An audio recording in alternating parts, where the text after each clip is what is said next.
everyone, it's Mary, and today I'm filming my September wrap-up. Finally, we're basically in the middle of October, but without further ado, let's just get into the books. I'm going to start with the book with the lowest rating, which was The New Moon with the Old by Dodie Smith. I chose to read this book because I previously read I Captured the Castle by Dodie Smith back when I was 14 or 15, before, of course, starting a booktube channel. And I considered that book one of my favorites of all time. Although I should probably reread it now that I'm older. But after reading that one, I wanted to read every book that Dodie Smith has ever written, so I picked randomly, and this one came up. This is a book that was written in the 60s, and it is set in the 60s, and it talks about Jane, a secretary that comes into this new mansion where she is being aired by this businessman that basically just flees right after she arrives at the house, before even getting acquainted with all his children that are 4, I think. Richard, Drew, Claire, and Mary. Yeah, 4 actually young boys and girls. And the story unfolds from there. It is divided in different parts. Basically, after the father goes away, every child gets a section of the book for themselves and their different adventures. Unfortunately, this book was not as good as I was expecting it to be. I gave it 3 stars. It was not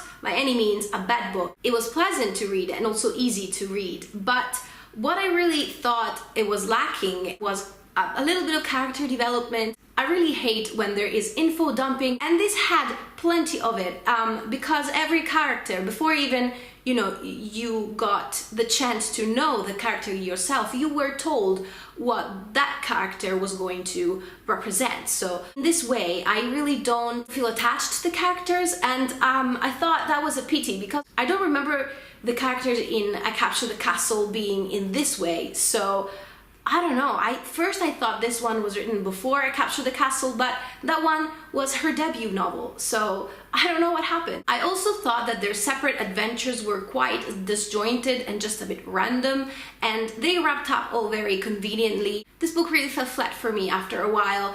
I kind of was losing interest, and I kept going because it was engaging enough, but if I had to drop the book midway through, I wouldn't have really minded that much. I still want to read all the books that she read, so I hope that the ones that I get to next are better than this one. The next book that I'm going to talk about is a book that was a pick for the Anna and Eric book club, and it is a non-fiction book called The Good Immigrant, edited by Nikesh Shukla. This is a collection of essays and articles from different authors that are not necessarily writers. They can be actors or journalists, and they talk about their experience living in the UK and being from a different background. And I thought this was very interesting and insightful. I learned a lot by reading this book, and even though it is set in the UK, of course, and it talks about specifically the UK in London, I really could relate, well, not me personally, but I could find most of the stories relatable to my country as well. So I think there are some similarities, and either way, even if you're not living in the UK, I think this one is very interesting. I particularly enjoy how everybody was talking about identity and how difficult it is for someone that, for example, was born in the UK but has both parents from another culture, and you can obviously tell that they are from another culture because maybe their skin color is different, but they don't feel any different, and they desperately try to find their identity, which cannot be found in the UK because they are perceived as different, and not even in the country where they come from, where their parents come from, because they maybe don't know the country that well. So I really felt for them, and it got me thinking in a way that I probably never considered this deeply. So I give it 4 stars, and I definitely recommend this book to everyone. The next book I also gave 4 stars, and it was a graphic memoir, The Arab of the Future by Riad Sattouf. And this one kind of reminded me of Persepolis that I read recently this year, in the fact that it talks about a young person, in this case a young boy, growing up and experiencing dreadful situations and events and how this really shaped his growing up.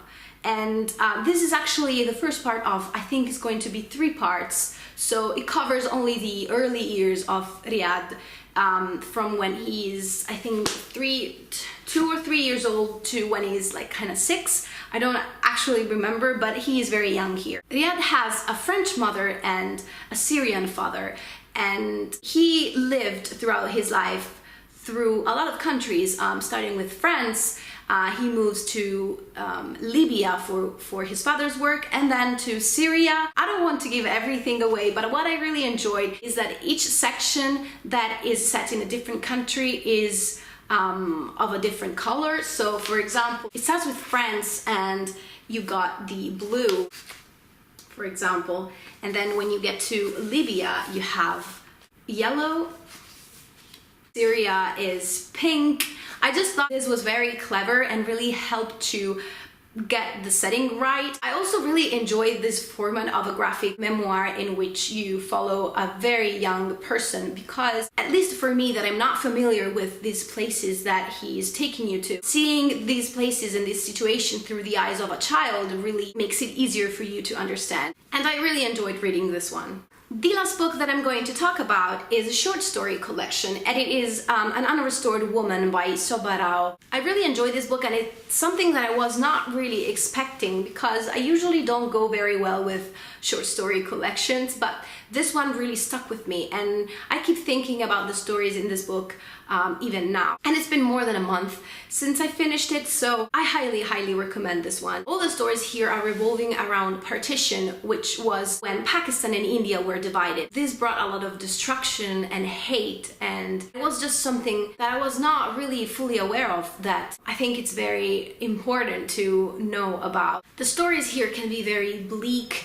and raw, but they also are written in a very sweet and poetic way. I just really loved how you got instant attachment to the characters, and you know, even a page into a story you were already feeling for them, and you were already feeling like you really knew them, which I think is such an achievement, especially because this is a debut, and I cannot believe how skillful the author is. I really can't wait to read more of her work, because I thought this was just shaped and crafted in a brilliant way. And I also really loved how the stories were linked.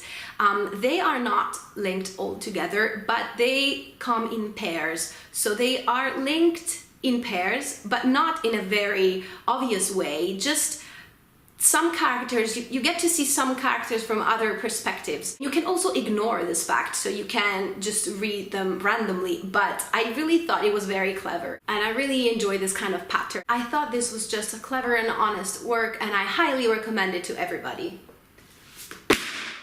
Well, and the books are gone. So this was it for my September wrap-up. I hope you enjoyed, and please let me know if you read any of the books that I mentioned, and I'll see you very soon in my next video.